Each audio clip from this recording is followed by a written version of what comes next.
गुरुदेव जय गुरुदेव जय गुरुदेव जय गुरुदेव जय गुरुदेव नाम किसका प्रभु का जय गुरुदेव नाम किसका प्रभु का जय गुरुदेव नाम किसका प्रभु का प्रभु का प्यारा नाम जय गुरुदेव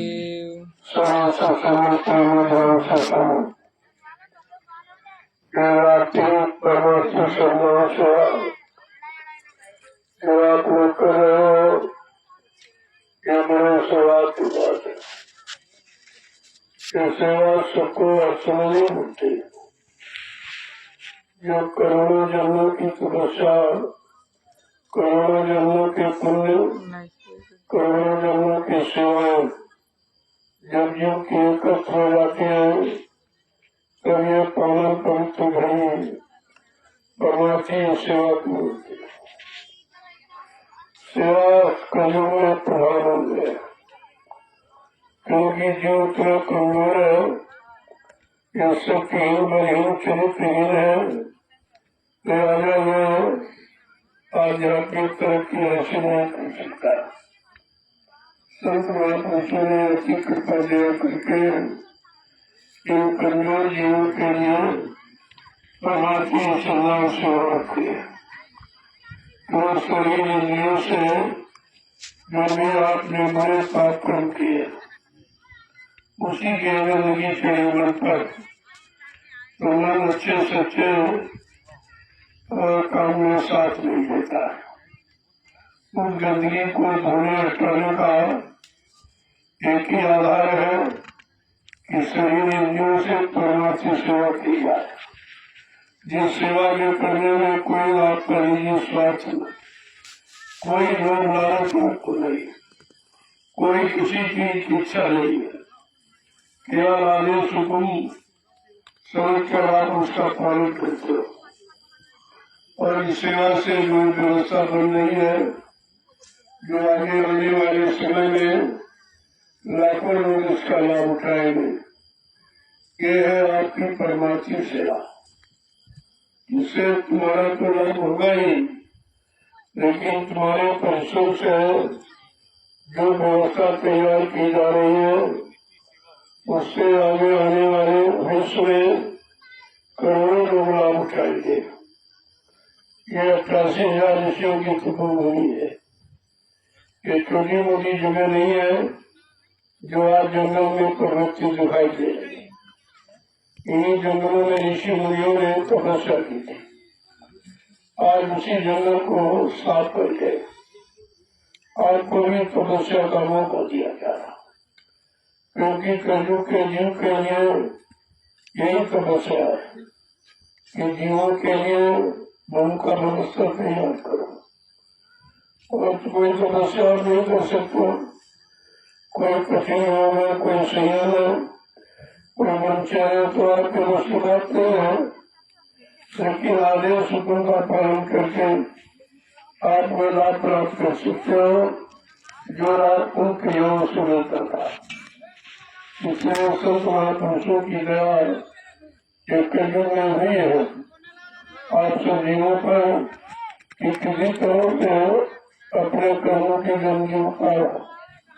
जब तक कर्मों की गंदगी नहीं उतरेगी कोई भी जीवात्मा इस काल माया के देश से अपने घर नहीं जा सकते। तुमको अगर कोई रोके है तो तुम्हारे पाप कर्मों की गंदगी रोकी है, क्योंकि बगैर उसके साथ किए तो आप जा ही नहीं सकते। ये कर्म कर्जा तो आपको देना ही पड़ेगा। इसलिए संत महापुरुषों ने अति कृपा दया मेहरबानी करके वो रास्ता आपके लिए खोल दिया है जो किसी युग में नहीं था। लोग तपस्या करके भी पाप को हटा नहीं पाए, अपने मन बुद्धि चित्त को पाप से अपने मन पवित्र नहीं कर पाए, अपनी जीवात्मा को नहीं जगा पाए और परमात्मा से नहीं मिला पाए। बेचारे ऐसे ही खाली चले गए हजारों वर्ष इन्हीं जंगलों में।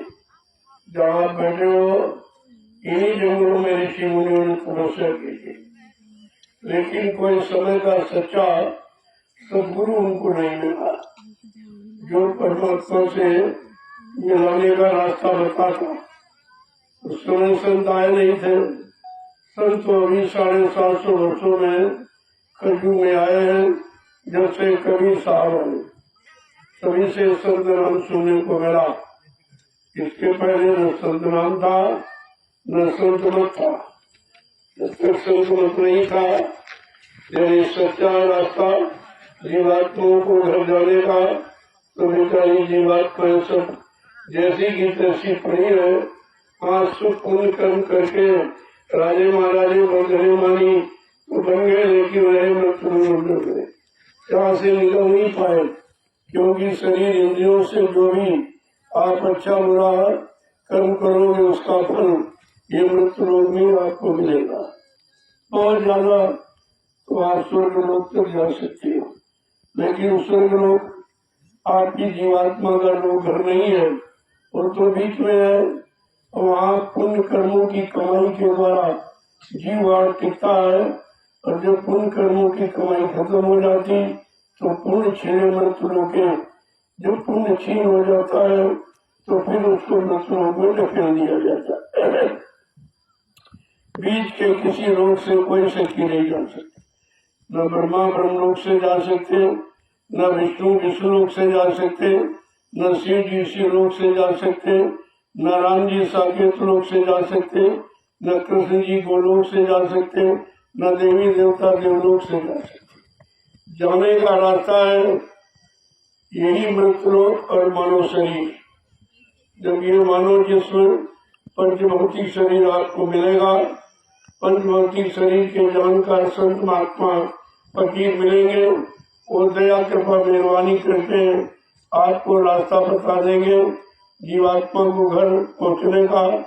जब उस रास्ते पर जीव चलेगा उनकी दया कृपा मेहरबानी से तब वो अपने घर जा सकता है। इसके पहले छुटकारा मिलने वाला नहीं है। छुटकारे की बात तो केवल कलयुग में होगी, इसके पहले छुटकारे की बात नहीं थी। इसीलिए संत महापुरुषों ने कहा कि कलयुग समन्यान युग जो नर कर विश्वास, कलयुग के समान जीवात्मा को लाभ पाने का दूसरा कोई युग नहीं है। क्योंकि लाभ देने के लिए कलयुग में संत महापुरुष पधारे और उन्होंने ये रास्ता निकाला और सब के लिए। उनमें न गरीब न अमीर है, न पढ़ा लिखा अनपढ़ है, न हिंदू मुसलमान है, न स्त्री पुरुष, ये कोई झगड़ा नहीं। जीवात्मा तो स्त्रीलिंग है और सारे शरीरों में है, तो जीवात्मा के आधार पर तो सभी लोग स्त्री हो, पुरुष तो केवल सत्पुरुष, बाकी यह सब स्त्रियां ही। जब तक वो सत्पुरुष न मिले तब तक ये जीवात्मा स्त्री स्वरूप अपने घर नहीं जा सकती है। इसको तो अपना घर वाला चाहिए जो घर की जानकारी रखता।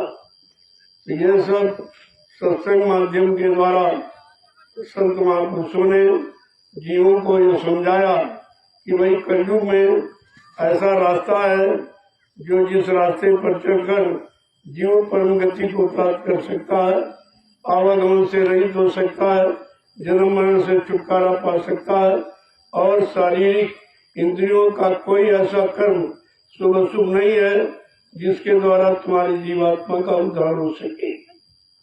संतों ने रास्ता निकाला। इसलिए समय की चीज को समय से ले लेना चाहिए। जो लोग समय से जागे चेते और समझ करके समय के रास्ते को पकड़ लिया वो अपने घर पहुंच गए। बाकी तो यही भटकते रहते सब। बड़े बड़े राजे महाराजे बादशाह धनीमान आज भी नरकों में पड़े हैं, यमराजा की जूतियों की मार खा रहे, कोई बचाने वाला उनको नहीं है। बचाता है कर्म, और वो कर्म यहाँ कोई जानता नहीं है जिसे जीवात्मा को बचाया जा सके। तुम तो शरीर इंद्रियों वाले कर्म जानते हो, आत्मिक कर्म तो आप जानते नहीं हो कि आत्मा का कर्म क्या है। आत्मा का कर्म ही परमात्मा से मिलाता है, और शरीर इंद्रियों का कर्म तो यही आपको भोगों से मिलाएगा, यही भोगों में फंसा के रखेगा, जिससे आप कभी निकल नहीं पाओगे। जब संत महापुरुषों के परमार्थी वचन सत्संग वचन सुनोगे तब आपको धीरे धीरे धीरे कुछ जानकारी होने लगेगी कि वास्तव में हम सब जीवात्माओं को क्या करना चाहिए, हमारा सबका परम कर्तव्य, परम धर्म, परम कर्म क्या है। ये तो जानकारी जब मिलेगी जब संत महात्माओं के करीब आओगे, शरण में रहकर उस दिन सैनी सत्संग सुनोगे, सेवा करोगे, फिर आपका मन भजन में लगेगा, तब तुम समझ पाओगे कि असली चीज क्या है, असली काम क्या है, असली घर क्या है, असली मालिक क्या है, तब आपकी समझ में आएगा। इसके पहले किसी भी ने समझ नहीं पाया, न ज्ञानी न ध्यानी न विज्ञानी, ये कोई नहीं समझ पाए, क्योंकि भौतिक जगत की जानकारी तो सबको हो जाती, लेकिन आध्यात्मिक जगत की जानकारी बिना संत महापुरुषों को किसी को हो ही नहीं सकती। अब संतों की पहचान आपको है नहीं, क्योंकि वो बहुत सीधे साधे सरल सादगी में रहते हैं, सरल भाषा का प्रयोग करते हैं, उनमें कोई बनावट, कोई दिखावट, कोई सजावट नहीं होती, इसीलिए लोग समझ नहीं पाते। वो तुम्हारे जैसे तुम्हारी स्थिति में रहकर जीवों को जगाते रहते हैं, धीरे धीरे धीरे अपनी शक्ति और बल देकर उनको खड़ा करते हैं, तो धीरे धीरे चलाते हैं और घर की तरफ मुखातिब करते हैं। ये उनकी अंदरूनी दया होती है। जब आप लगे रहोगे, आते जाते रहोगे, तो ये धीरे धीरे सब आपकी समझ में आ जाएगा। तो बाकी तो नहीं समझ सकते हो, क्योंकि रास्ता न सतयुग में था, न त्रेता, न द्वापर। ये रास्ता कलयुग में खुला जीवात्माओं को घर जाने का। पहले स्त्री तन में रहती थी, चाहे वो पशुओं में हो, चाहे पक्षियों में हो, चाहे जंगली जानवरों में, कीड़े मकोड़ों में। ये उस समय नियम था, लेकिन कलयुग में जब संत पधारे, उन्होंने कानून बदल दिया कि जीवात्मा तो हर शरीर में है, और हर शरीर में जो जीवात्मा है, तो उन जीवात्माओं को पूरा अधिकार है अपने मालिक से मिलने का। ये तो काल माया की चालाकी, होशियारी, उसने फंसाने के लिए शरीर को दो भागों में बांट दिया, एक स्त्री था, एक पुरुष था। और स्त्री पुरुष में फंस गई, पुरुष स्त्री में फंस गया। ये तो फंसने बचाने का रास्ता है, लेकिन संत महापुरुषों ने उसी रास्ते से धीरज से आपको निकालना शुरू किया, और धीरे धीरे धीरे धीरे वो कर्म सिखा के करा के आपको निकाल देंगे। न तुमको जानकारी हो पाएगी और परेशानी कोई होगी, न काल को होगी। वो काल की व्यवस्था को बिगाड़ते नहीं, धीरे धीरे अपनी व्यवस्था को लागू करके और जीवों को घर पहुंचाने का काम करते रहते, जिनको काल समझ नहीं पाता। दयाल की ऐसी दया कृपा मेहरबानी होती जिसको काल नहीं समझ। काल शक्तियां भी नहीं समझ सकती और तारीफ शक्तियां भी नहीं समझ सकती। उनकी जितनी भी सीख और शिक्षा तालीम हो बिल्कुल परे, सबसे अलग, लेकिन धीरे धीरे धीरे तुम्हें सिखाते रहते, क्योंकि तुम्हारे में शक्ति सामर्थ्य नहीं है कि एक बार की आप कर सको, एक बार की चल के घर पहुंच जाओ। तो इसीलिए कहते हैं, अरे मैं एक जन्म में गुरुवती, जन्म दूसरे नाम, जन्म तीसरे मुक्ति पथ, चौथे में निर्धाम। 4 जन्मों में पार करने का वादा संतों ने किया, लेकिन अब अपनी बार जो समृद्ध मालिक भूमंडल पर आया है, उसने एक जन्म में पार करने का वादा किया कि अगर जीव मेरी बात मान ले और मेरे बताए इशारे पर काम पर चलने लगे तो एक ही जन्म में जा सकता। इतना बड़ा काम लेके आए। इसीलिए जब काम अनोखा है तो उसी तरह की व्यवस्था अनोखी, उसी तरह की सेवाएं अनोखी है। जो हिंदुस्तान में कहीं चले जाओ, ये परमार्थी संधान सेवा कोई नहीं जानता है, इसका फल भी कोई नहीं जानता, लाभ भी कोई नहीं जानता। तो ये क्यों कराई जा रही, इसकी क्या जरूरत है, ये जंगल साफ क्यों कराए जा रहे, ये तुम्हारी बुद्धि के परे है, तुम इसे नहीं समझ सकते हो। ये जंगल नहीं है, ये 88,000 ऋषियों की तपोभूमि है। उस तपोभूमि को साफ करके इसी भूमि पर बैठकर लोग भजन करेंगे, लोग सत्संग सुनेंगे, लोग सेवा करेंगे और धीरे धीरे अपने घर की तरफ मुखातिब हो जाएगी। ये वो जमीन है, वो जगह है, ऋषि मुनियों की तपाई होगी, तपस्या से तपी हुई भूमि है ये। तुम्हें क्या मालूम, तुम समझते हो खेत है हमारा, ये है वो है, वो संत महापुरुषों के पता है इस जमीन में क्या है, इस जमीन से क्या लाभ किसको मिलेगा। गोस्वामी जी महाराज ने एक छोटा सा इशारा रामचरित मानस के उत्तर कांड में किया। तीर्थवर नैमिष विख्याता अति पुनीत साधक सुखदाता। इसको आपने कभी नहीं पढ़ा। रामचरित मानस क्या कह रही है कि नैमिषारण्य ये सभी यानी मतलब तीर्थों का राजा है। ये नैमिषारण्य तीर्थों का राजा है। ये पावन पवित्र भूमि है जहाँ 88,000 ऋषियों ने तपस्या की। इस भूमि का लाभ किसको मिलेगा? साधक सुखदाता। बिल्कुल साफ कर दिया, न पंडा को, न पुजारियों को, न पत्थर पूजा, न कागज पूजा, ये जल पूजा करने वाले को नहीं मिलेगा। कहा जो नाम की कमाई करेगा। साधक सुखदाता, साधकों को सुख प्रदान करने वाली। जब किसी संत के साधक इस भूमि पर आएंगे और बैठकर सुमरन ध्यान भजन करेंगे, सत्संग सुनेंगे, सेवा करेंगे, उनको इसका लाभ मिलेगा। बाकी तो तमाम गांव बच गए, तमाम शहर बच गए, लेकिन जो लाभ गोस्वामी जी महाराज ने रामचरित मानस के उत्तर कांड में रखा वो तो लाभ किसी को मिला ही नहीं। अनाथ तुम उस लाभ को जान सके हो कि आखिरकार ये जंगल क्यों साफ कराया जाए। क्या जमीन हिंदुस्तान में जमीन की कमी है? बहुत जगह जमीन है, लोग तमाम जमीन देने के लिए तैयार, लेकिन वो 88,000 ऋषियों की तपोभूमि नहीं है। इसीलिए किसी भूमि पर यह इशारा नहीं किया गया। मथुरा में इतने दिन सत्संग हुआ, करोड़ों करोड़ों लोग पहुंचे, लेकिन ये कभी नहीं कहा गया कि इससे यहाँ मथुरा की भूमि से सतयुग के अंकुरण निकलेंगे। ये इशारा केवल नैमिषारण्य की पावन पवित्र भूमि से हुआ है कि जब कभी संतों के जीव यहाँ आएंगे और यहीं पर सतयुग के अंकुरण निकलेंगे इस पावन पवित्र भूमि से, इसलिए इस भूमि को खरीदा जाएगा। तुम्हें तो इसका प्रभाव मालूम नहीं है, इसका लाभ मालूम नहीं है, लेकिन जिसको लाभ मालूम है वो मोल खरीद रहा, वो मुफ्त पे नहीं ले रहा। यदि लोग ऐसे अच्छे सच्चे काम के लिए लोग दान देते, भूमि दान करते, लेकिन मैं ऐसा कोई काम नहीं करता।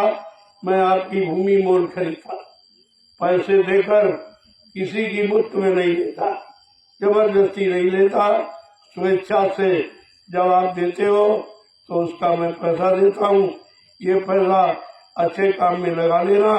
ये जो पड़ी हुई भूमि है ये जंगल के रूप में तुम जानते नहीं हो, ये 88,000 ऋषियों की तपोभूमि है। इसकी क्या कीमत है ये तो संत महात्मा ही जानते, तभी वो खरीद रहे। आगे आने वाले समय में आप सबको जानकारी हो जाएगी ये भूमि किस काम के लिए खरीदी गई। जय गुरुदेव, जय गुरुदेव, जय गुरुदेव, जय गुरुदेव। जिन जीवों के भाग्य जगे हैं वही ऐसी भूमि पर आते। यहाँ के रहने वाले कुछ नहीं जानते, उन्हें भी नहीं पता है इस भूमि का महत्व क्या है। ये भूमि किन ऋषि मुनि महात्माओं की है जिन्होंने तपस्या करके इस भूमि को पावन पवित्र बनाया, इनको भी नहीं मालूम है कि बेचारे क्या जाने। लेकिन धीरे धीरे जब इस भूमि पर काम होगा, प्रेमी आएंगे, आप देखेंगे इतना बड़ा जनमत अब की बार जुलाई में आ रहा है कि आप गिनती नहीं कर पाओगे। हिंदुस्तान में किसी के पास इतना जनमत नहीं है जितना यहाँ गुरु पूर्णिमा के पावन पवित्र कार्यक्रम में इकट्ठा हो जाएगा जुलाई के महीने में। तब आपकी समझ में धीरे धीरे आएगा कि जंगल में इतने आदमी कौन ला सकता है। ये किसी की ताकत नहीं है, कोई प्रधानमंत्री मुख्यमंत्री भी इतने आदमियों को जंगल में इकट्ठा नहीं कर सकता। वो आप देखिए, आपकी समझ में धीरे धीरे आ जाएगा कि तुम्हारी जमीन पर कहाँ कहाँ के लोग आ रहे। ये रामशाला सारे विश्व में प्रसिद्ध हो जाएगा और सब लोग जान जाएंगे कि रामशाला की भूमि का चुनाव क्यों किया गया, वही जमीन क्यों खरीदी जा रही, जंगल क्यों साफ कराया जा रहा, ये नाले और ये सब पड़ी मतलब टीले इनको बराबर क्यों कराया जा रहा। ये काम किसी के बस का नहीं है, ये इंसान नहीं कर सकता। इंसान कर लेता तो आप सब इंसानों की तो जमीन है, तुमने इसमें कुछ नहीं कर पाया। और आज उसी भूमि को मोल खरीद कर किस तरह का रूप दिया जा रहा। इस भूमि पर कैसे कैसे लोग आएंगे, कैसी कैसी पुण्य आत्माएं आएंगी जो बैठकर भजन करेंगे। कितना बड़ा लाभ उनको मिलेगा जो आज मिट्टी ढो रहे हैं। ये मिट्टी नहीं ढो रहे, ये अपने कर्मों का बोझा ढो रहे, ये उतार रहे हैं। अपने कर्मों का बोझा उतार कर इस भूमि को यानी मतलब ऐसा बना देंगे कि आगे आने वाले भविष्य में करोड़ों लोग बैठकर इस पर लाभ प्राप्त करें। ये छोटा मोटा लाभ नहीं है, धीरे धीरे देखते जाइए। जिन लोगों ने जमीन दी उनका भी भाग्य है, उनकी जमीन अच्छे काम में लग रही। जमीन तो यही रहेगी, कोई उठा के थोड़ी ले जाएगा, वो तो रामशाला में ही। लेकिन तुम समझ नहीं पा रहे हो, समझ जाते तब तक पता नहीं कितना कामयाब हो जाता। लेकिन धीरे धीरे हमें कोई जल्दी नहीं है। जल्दी तुमको होनी चाहिए कि खराब समय अच्छे समय में बदल जाए, बीमारी खत्म हो जाए, लड़ाई झगड़े पारस्परिक समाप्त हो जाए और ये मार का। लेकिन आज में कोई जागरूकता नहीं है, आप समझ नहीं पा रहे हो। तो मैं जब अकेले कर रहा हूँ तो थोड़ी देर लगेगी, अगर सब लोग खड़े हो जाओ तो ये काम बहुत जल्दी हो जाए। लेकिन इस काम को कोई रोक नहीं सकता, इतनी रफ्तार से हो रहा। अध्यात्म की जड़ें इतनी मजबूत तरीके से ये गाड़ी जा रही जो कोई हजारों वर्षों तक उखाड़ नहीं पाएगा। जय गुरुदेव, जय गुरुदेव, जय गुरुदेव, जय गुरुदेव। इसलिए प्रभु अपने काम में लगे, इधर उधर में जागो था। ये व्यवस्था कोई जानता नहीं है जो तुम्हारों को सहयोग करेगा। उन्हें खुद ही नहीं पता, अगर पता हो जाए तुम्हें थोड़ी करने देंगे। और इनको अगर जगा दूं तो ये सब आगे बढ़ जाएंगे, तुम्हें सेवा भी नहीं मिलेगी। इसलिए इनको तो रखा गया है कि इनको चुटकी बजाते जगा दिया जाए। लेकिन पहले आपको जगाना है, आपसे काम करवाना है, आपके कर्मों का बोझा उतारना है। इसलिए चुपचाप अपने काम में लगा रहो। ये जान जाएंगे तो वे तुम्हें करने ही नहीं देंगे, तो इनको अनजान ही रहने दो और अपना काम बना लो धीरे से। ये मिट्टी डालकर, ये मिट्टी खोदकर कितना सरल काम है। अगर कर्मों का बोझा बता दिया जाए तो आप यही कहोगे हम तो कभी पारे नहीं जा पाएंगे। इतना जबरदस्त बोझा, जितने जन्म लिए अच्छे कर्म कभी किए ही नहीं, क्योंकि अच्छे कर्म कराने वाले संत महात्मा कभी आए ही नहीं थे, तो तुम अच्छे कर्म कैसे करते। तो इसलिए धीरे से तुम अपना काम बना लो और दुनिया के लोग तमाशा देखते रह जाएंगे, तुम्हारा काम हो जाएगा।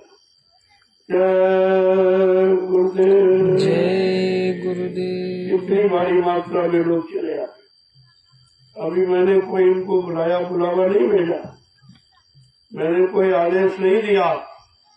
आदेश तो गुरु पूर्णिमा का, लेकिन उसके पहले ही छोटे मोटे कार्यक्रम की भीड़ यहाँ हो रही है। और ये जानते हैं कि गुरु पूर्णिमा में तो बहुत भीड़ हो जाएगी, तब ये सेवा आपको नहीं मिल पाएगी। ज्यादा लोग आ जाए तो सेवा आपको कहाँ मिलेगी। इसलिए सेवा का तो असली समय यही कि जब भीड़ कम है तो आपको सेवा मिलेगी। गुरु पूर्णिमा में तो करोड़ों लोग आ जाएंगे, तब आपको न डलिया न फावड़ा न बोरी कुछ नहीं मिल पाएगी। तो इसलिए अभी समय है, जो प्रेमी कुछ सत्संग सुने, कुछ जानते हैं, कुछ नहीं सेवा की महिमा को समझते हैं, वो धीरे धीरे सब चले आ रहे, बिना बुलाए सब आ रहे। ये आप देखो, अगर बुला दूंगा तो इतनी भीड़ हो जाएगी, यहाँ जगह नहीं होगी। अभी जगह बहुत कम है। आज तो बोलते होते कि बाबा जी के लिए इतनी जगह, अरे भाई कोई अपने लिए थोड़ी बनाना, ये तो आगे आने वाले लोगों के लिए जगह बनाई जा रही। आ जाएंगे तो कहाँ बैठाला जाएगा, कहाँ सत्संग सुनाया जाएगा, कहाँ बैठ के भोजन करेंगे, जैसा मैदान कहाँ जाएंगे, नहाने धोने की क्रियाक्रम करेंगे, ये सब जरूरत है। इसीलिए तो आपको पैसे देकर आपकी भूमि को धार्मिक कार्य में लगाया जा रहा, उसका भी लाभ आपको मिले, पैसे भी मिलेंगे और लाभ भी मिलेगा, क्योंकि आपकी जमीन एक अच्छे काम में लगाई जा रही। यहाँ कोई नहीं आता था, चिड़िया लिया, इसके अलावा कोई आता नहीं था।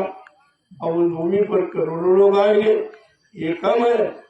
पहले समझो इसको कि जिस भूमि पर कोई नहीं आया, जंगली जानवरों के सिवा इस जंगल में कोई नहीं आया, और आज करोड़ों लोग आ जाएंगे, ये छोटी मोटी बात है।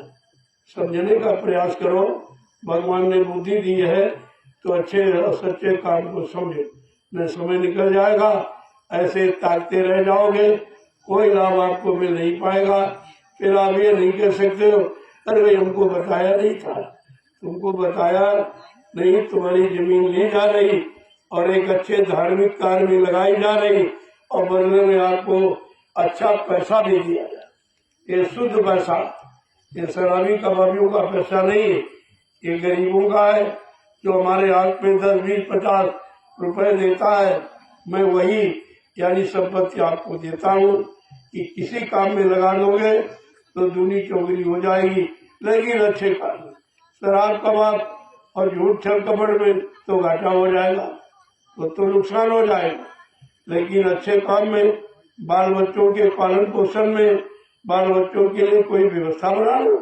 अरे जमीन इतनी पड़ी है, इतनी जमीन देकर आप कोई अच्छी जमीन ले लो जिसमें 4 दाने आपके पैदा होने लगे। यहाँ तो कुछ हो नहीं रहा, ये कितने वर्षों से पड़ी है, अगर हिसाब लगाओ तो तुम्हारा कितना घाटा हो, लेकिन तुम कभी एवरेज लगाते ही नहीं। तुम्हें ये मालूम नहीं है कि जमीन की कीमत क्या है। अगर ये मालूम हो जाए तो इतने दिनों से आपने कितना नुकसान किया और अब भी नुकसान कर रहे हो। मैं तो तुम्हारी जमीन की कीमत दे रहा हूँ, ये कीमत कहीं और अच्छी जगह जमीन खरीद लो, या शहर कस्बों में बाल बच्चों के लिए कोई दुकान की जमीन खरीद लो तो 4 पैसे आपके पैदा होने लगे। यहाँ तो कुछ होता नहीं, और ये जमीन मैं धार्मिक कार्य में लगा दूं, यही रहेगी, जमीन कहीं नहीं जाएगी, और रामशाला में ही रहेगी, रामशाला के नाम से रहेगी। लेकिन आप समझ ही नहीं पा रहे हो। अरे वही जमीन कोई मैं समेट के थोड़ी, चटाई तो नहीं समेट के ले जाऊंगा उठाकर, ये तुम्हारे काम आएगी, और पैसा अलग से दे रहा हूँ। बात को पहले समझिए। जय गुरुदेव। जय गुरुदेव। जिनको आप दान देते हो 2 पैसे लेता है तो मैं तो आपको पूरी कीमत भी दे रहा हूँ और आपका दान भी समझ रहा हूँ कि एक अच्छी काम में आप लगा रहे हो। मैं तो चाहता हूँ इस भूमि पर ऐसा काम कर दिया जाए कि रामशाला का नाम और आए रामशाला में रहने वाले लोगों का नाम बड़ी श्रद्धा से लोग लेंगे। लेकिन तुम हमारी बात को समझ ही नहीं पा रहे, हमारे काम को समझ नहीं पा रहे हो, क्योंकि तुमने जीवन में कभी ये काम किया नहीं। इतनी सच्चाई ईमानदारी से तुमने कभी जीवन में तुम रहे ही नहीं हो, तो तुमको इसका स्वाद नहीं मालूम कि सच्चाई ईमानदारी मेहनत किसे कहते हैं। जय गुरुदेव। जय गुरुदेव। अब आप लोग ने आज जो रात्रि प्रभाती सुंदर सेवा की है उसका ये प्रसाद है, ये सकावट दूर करता है। ये और जो परिश्रम से बीमारी रह जाती है उनसे प्रसाद से दूर कर लो। तुम्हें तो सब तरफ का लाभ दिया, शरीर से करोगे, जितना पसीना निकालोगे उतनी बीमारी कम होगी, उतना खून शुद्ध होगा, तरह तरह की आने वाली बीमारियों की रोकथाम हो जाए। ये लाभ तो शरीर का। और फिर जो परिश्रम से ये जमीन तैयार कर रहे हो, जिस पर बैठकर करोड़ों लोग भजन करेंगे, ये लाभ आपको इसका मिलेगा। ये तो अतिरिक्त लाभ है आपको, इसलिए अब आप प्रसाद में देखिएगा। देखो हिंदुस्तान में कहीं चलेगा, कोई प्रसाद आपको अपनी तरफ से नहीं देता। तुम खरीद के ले जाओगे, उसी में से थोड़ा निकाल के तुम्हें लौटा देगा, बाकी अपना रख लेगा। लेकिन यहाँ ऐसा नहीं किया जा रहा कि आप प्रसाद आपको दिया जाता।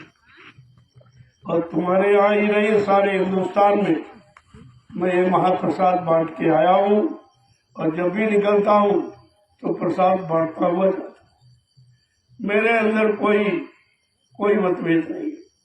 तुम किसी दृष्टि से देखो, तुम्हारे कैसे भाव करने या अच्छे न रहे तो तुम्हारी जिम्मेदारी है, उसकी भोक्ता आप बनोगे। लेकिन हमारी तरफ से किसी का नुकसान नहीं। हम लाभ देने आए हैं, लाभ देते रहेंगे जब तक रहेंगे। अब आप लाभ ले सको या ना ले सको, ये तो तुम्हारे पर निर्भर है। जय गुरुदेव। जय गुरुदेव। ये बड़े बड़े कार्यक्रमों में लाखों लोगों को रोजगार मिल जाता। ये टेम्पो वाले, दुकानदार, छोटे बड़े, इनको लाभ में कोई इनसे किराया नहीं लेता, कोई बिजली पानी का पैसा नहीं लेता, कोई भंडारे में भोजन का पैसा नहीं लेता। ये कहीं चले जाओ दुनिया में, किसी मेले में ये काम आपका नहीं, ये कोई नहीं करेगा। ये सब काम से आपको पहचान करनी चाहिए। अरे भाई ये कैसा काम हो रहा जंगल में, सबको भोजन, सबको नाश्ता, सबको दवाई, सबको बिजली पानी, सबकी व्यवस्था। ये तो शहरों में, बस्तियों में नहीं है जो जंगल में हो रहा। फिर भी तुम्हारी बुद्धि नहीं काम करती। ये कैसे किया जाए? तुम्हारा 10 लोगों का परिवार है, परिवार चलाना मुश्किल है आपको। यहाँ 5-5 आश्रम चलाए जा रहे निःशुल्क, हजारों लोगों को रोज भोजन कराया जा रहा, और तुम परिवार नहीं चला सकते। देखिए ये बात को देख के समझ रहा जंगल में जहाँ कोई मार्केट नहीं है, कोई व्यवस्था नहीं, वहाँ आपको चला के दिखाया जा रहा है। लेकिन समझ में आपके नहीं आ रहा, क्योंकि आप समझने का प्रयास नहीं करते। निंदा, आलोचना, बुराई से आपको फुर्सत नहीं है। तुमने जैसा चश्मा लगा लिया, तुमको वैसे ही दिखाई दे रहा है। लेकिन समय का लाभ ले लो, समय निकल जाएगा, फिर आपको पछताना पड़ेगा, और पछताने से कोई काम बनता नहीं। जय गुरुदेव। जय गुरुदेव। अब आप प्रसाद देखो कितनी बड़ी है जो सेवा करके दिखाई। आज भौतिक जगत में दिन में लोग परिश्रम नहीं करते, अपने खेतों में नहीं परिश्रम करते, और यहाँ रात में करते। फिर भी तुम्हें दिखाई नहीं दे रहा, तुम्हारी बुद्धि में समझ नहीं आ रहा। तुम तो पैसे दो तो मजदूर भी रात में नहीं काम करेगा। पेट में भी किस तरह से, जिन्होंने कभी काम किया ही, कभी मिट्टी ढोई नहीं, अपने घर में कभी काम किया नहीं, यहाँ दिन रात कोई न धूप देखता है, न गर्मी देखता है, न भूख प्यास देखता है। किस तरीके से ये लगे पड़े इनका उत्साह देखिए। ये सब तरह की शिक्षा आपको दे रहे हैं, लेकिन तुम खाली के खाली रह जाओगे, क्योंकि तुमने बुराई करने का चश्मा लगा रखा है। बुराई के अलावा तुम्हें अच्छाई दिखाई नहीं देती। जय गुरुदेव। जय गुरुदेव। जय गुरुदेव। जय गुरुदेव। जय गुरुदेव। नाम किसका? प्रभु का प्यारा नाम। जय गुरुदेव। एक बार जोर से बोलो जय गुरुदेव। सब मिल बोलो जय गुरुदेव। से बोलो। जय गुरुदेव। दुख दर्द हरेंगे। जय गुरुदेव। सब कष्ट मिटेंगे। जय गुरुदेव। सुख शांति भी देंगे। जय गुरुदेव। सबके दाता। जय गुरुदेव। सबके मालिक। जय गुरुदेव। प्रेम से बोले। जय गुरुदेव। ये नाम नहीं इंसान का। ये नाम है प्रभु का। ये काम नहीं इंसान का। ये काम है प्रभु का। प्रेमियों, ये कितना पुराना जंगल, हजारों वर्षों का, लेकिन कोई कीड़े मकोड़े नहीं निकले, कोई सांप बिच्छू गुजर नहीं निकलता, क्योंकि वो खुश हो रहे हैं कि आज हमारे घर में ये पावन पवित्र नाम की गुहार पुकार लगी। ये जय गुरुदेव नाम किसी आदमी इंसान महात्मा का नहीं है, ये है उस परम पिता परमात्मा का नाम, प्रभु का नाम है। और प्रभु की सारी सत्ता है, तो सारी सत्ता के जीव ये प्रभु नाम सुनने के अधिकारी हैं। इस जंगल में प्रभु नाम का कोई प्रचार कभी नहीं किया, न कोई कर सकता था, न कोई आया और न कोई आएगा। इसलिए इस जंगल में रहने वाले जीवों को भी ये नाम सुनाया जा रहा कि तुम भी सुन लो, तुम्हारा भी कल्याण हो जाए। तो इतना देखो सफाई हुई है, कोई एक आध सांप बिच्छू मिला देखो, ये सब खाली करके चले जाते हैं कि हमारी भूमि पर कितने हजारों वर्षों के बाद आज पावन पवित्र कार्य हो रहा है। वो भी बेचारे खुश हैं और खुशी से अपने घर मकान को खाली करके हट जाते हैं कि इस पर सेवा हो जाए, इसकी सफाई हो जाए, और फिर बाद में अंदर वो फिर रहने लगे। उनको कोई बगाड़ थोड़ी जाएगा, ऊपर आप रहिए, अंदर वो रहेंगे, सब रहेंगे, ऐसा नहीं है। जय गुरुदेव। जय गुरुदेव। अब आप लोग प्रसाद लीजिए।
अच्छा देखा ठीक है, तो ठीक है।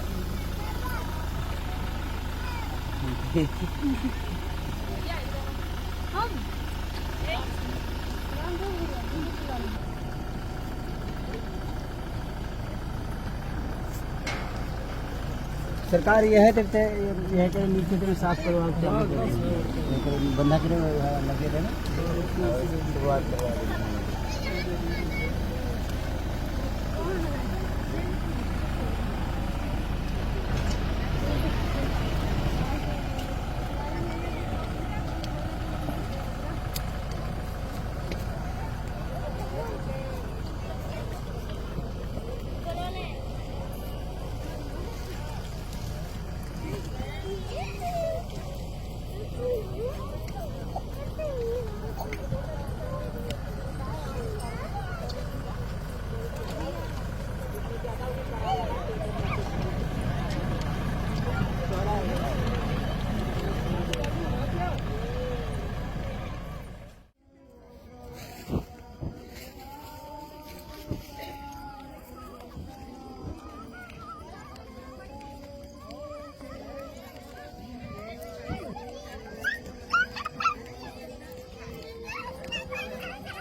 मिट्टी से हम ज्यादा लोग आए हैं।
दूसर ना हुए तर लगभग जय गुरुदेव।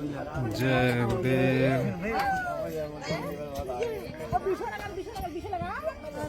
लाओ बच्चे लाओ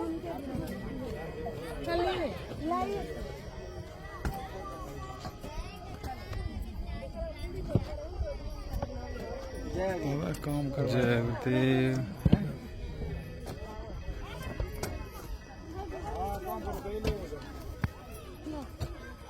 जय गुरुदेव। जय जय गुरुदेव। जय गुरुदेव। जय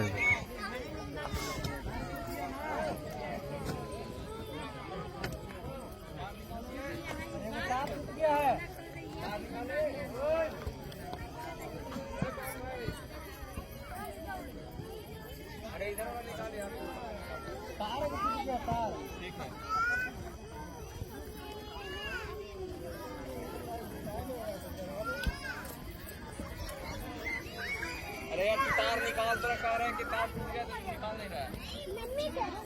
हाँ निकालो ये वाला।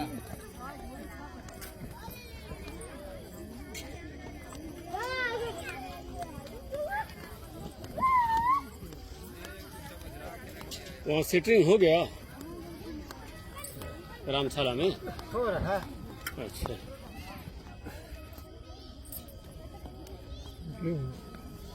लीजिए भैया हमारा भी आ जाए। जय गुरुदेव। जय गुरुदेव।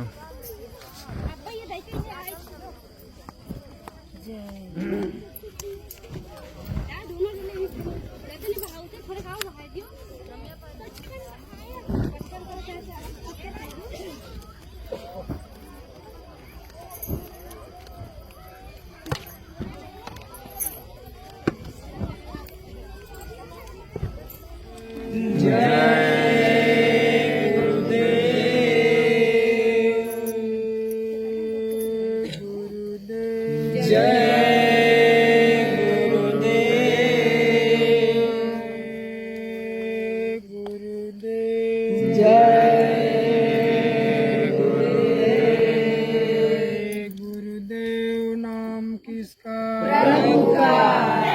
जय गुरुदेव नाम किसका? प्रभु का। जय गुरुदेव नाम किसका? प्रभु का। प्रभु का प्यारा नाम। जय गुरुदेव। आरती करूं गुरुदेव की जीना भेद बतायो। आरती करूं गुरुदेव की जीना भेद बतायो। चरण कमल की छाह में जीन सुरति बिठायो। चरण कमल की छाह में जिन सुरति बिठायो। आरती करूं गुरुदेव की जीन भेद बतायो। आरती करूं गुरुदेव की जिन भेद बतायो। चरण कमल की छाह में जीन सुरति बिठायो। चरण कमल की छाह में जिन सुरति बिठायो। जन्म जन्म के पाप को जीन दूर हटायो।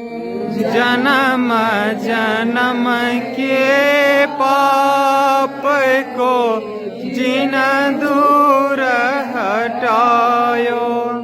मौसम पतित पुनित करी निज हृदय लगायो। समपतित पुनीत करी निज हृदय लगायो। दीन दयालु दया करी दियो शब्द जहाजा। दीन दयालु दया करी दियो शब्द जहाजा। सुरति चढ़ी आकाश में धरी अनहद नादा। सुरति चढ़ी आकाश को धरी अनहद नादा। सुरति चली निज लोक को मन परम हुलासा। सुरति चली जलोक को मन परम हुलासा। सतगुरु मिल गए राह में ले परम प्रकाशा। सतगुरु मिल गए राह में ले परम प्रकाशा। अभिनंदन निज लोक में करे की नर देवा। अभिनंदन निज लोक में करे की नर देवा। भाग्य सराय सुरति कर लावे बहु सेवा। भाग्य सराहे सुरत कर लावे बहु सेवा। काल कर्म के फांस से लियो जीव बचाई। काल कर्म के फांस से लियो जीव बचाई। सतगुरु स्वामी दया करी निज घर पहुँचाई। सतगुरु स्वामी दया करी निज घर पहुँचाई। आरती करूं गुरुदेव की जिन भेद बतायो। आरती करूं गुरुदेव की जिन भेद बतायो। चरण कमल की छाह में जिन सुरति बिठायो। चरण कमल की छाह में जिन सूरत बिठायो। जय गुरुदेव। जय गुरुदेव। कोटि करु वंदना अरब खरब प्रणाम। चरण कमल बिसरो नहीं जय गुरुदेव नाम। चरण कमल भूलो नहीं जय गुरुदेव दयाल। दाता सबके एक हैं सदा रहे गुरुदेव। आपको लाख प्रणाम है सतगुरु जय गुरुदेव। लाख प्रणाम है सतगुरु जय गुरुदेव।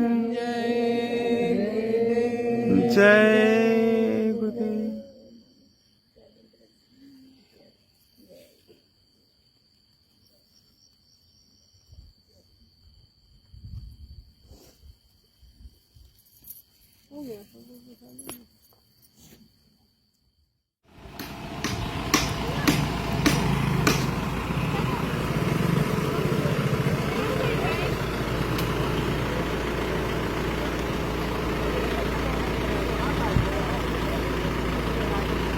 कोई बात है। आगे कहाँ जा रहे हैं? ऊपर ऊपर पूरा काटी वाटी बिछा हुआ है।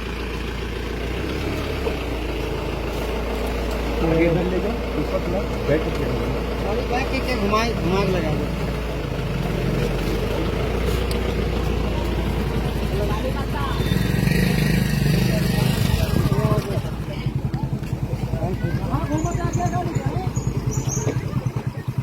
देखो डिब्बू भी एक टूटा, उसके बाद ध्यान दिवाइएगा। जाएगा खुदरे पर।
हम नहीं गाड़ी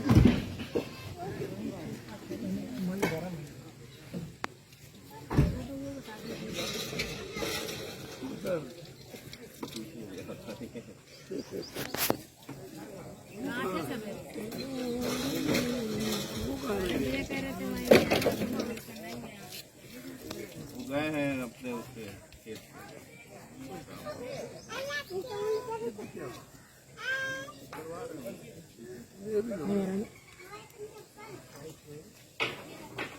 आ जाता पीछे वाला पहले खोल के रखे ना हल्का सा दब गया पहले से।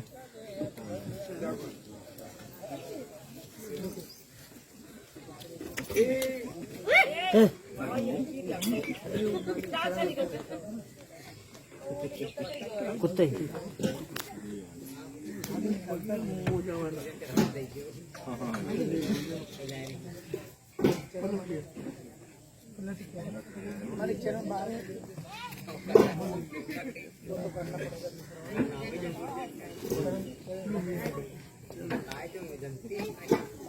पीछे वाला उठा के रखिएगा भैया।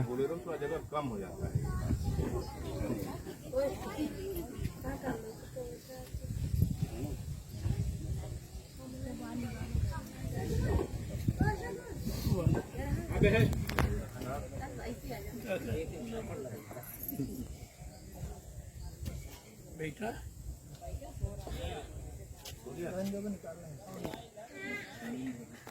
निकालना नहीं, जूता नहीं निकालना। फिर 1 घंटे लगेंगे।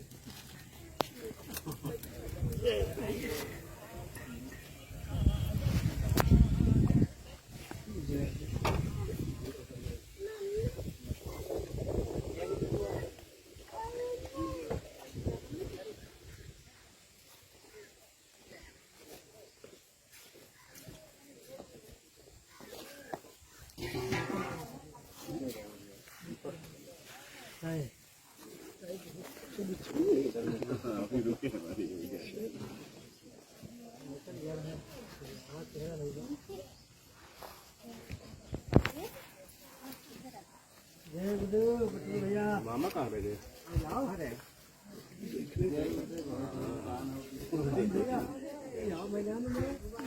निकाल दिए यहाँ पहले।